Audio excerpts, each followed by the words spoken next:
PMLN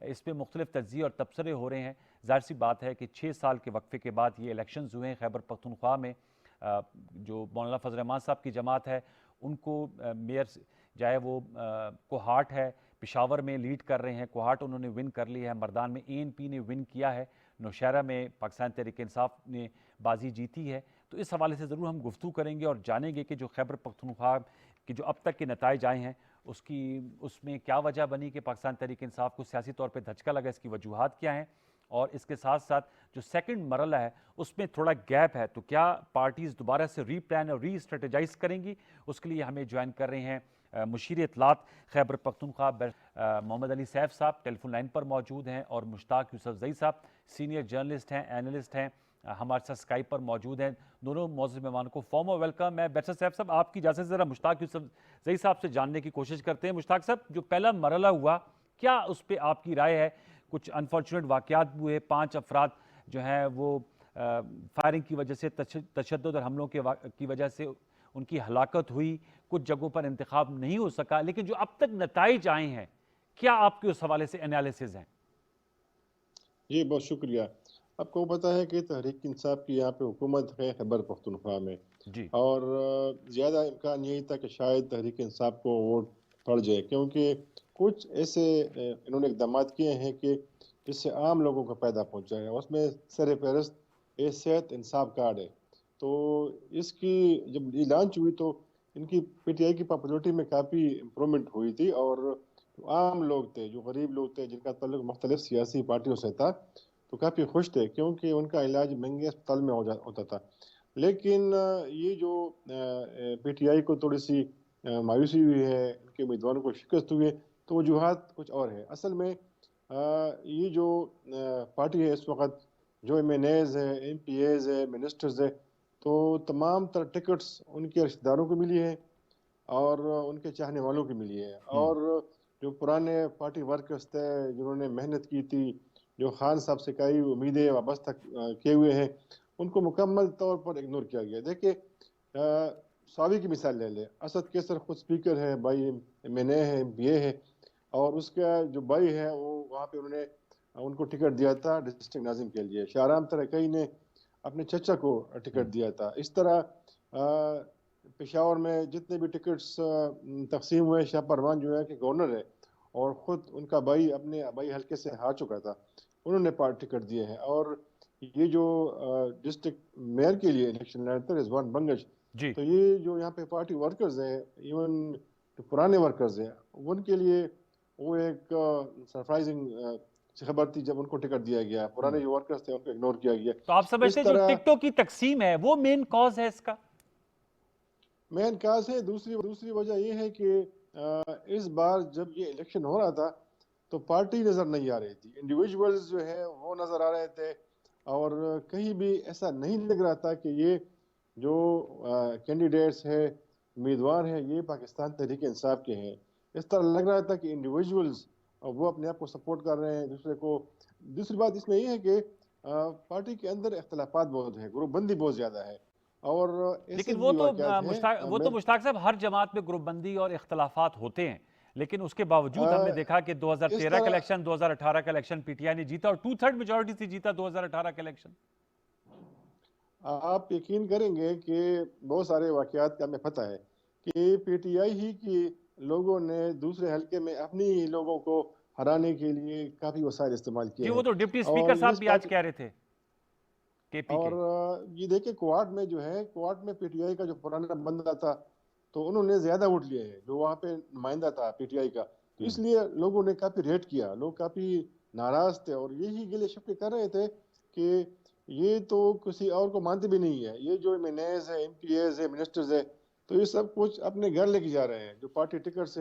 یہ عام نکات آپ نے اٹھائے, میرے ساتھ رہے گا مشتاق صاحب. میں چاہوں گا بیرسر سیف صاحب چونکہ مشیر اطلاعات ہیں, بیرسر سیف صاحب یہ جو مشتاق یوسف زئی صاحب کا تجزیہ, یہ میں اور چینلز میں بھی سن رہا تھا, پارٹی نے کیمپین صحیح نہیں کی, ٹکٹ صحیح نہیں اوائڈ کیے, جس کی وجہ سے پولیٹیکل سیٹ بیک کا سامنا ہے, اور اپوزیشن مولانا فضل الرحمان, مریم نواز صاحبہ, پیپلز پارٹی, وہ کہہ رہے ہیں کہ جی اپوزیشن جو ہے انہوں نے آپ کو زیر کر دیا ہے آپ کے اپنے ہی قلعے میں.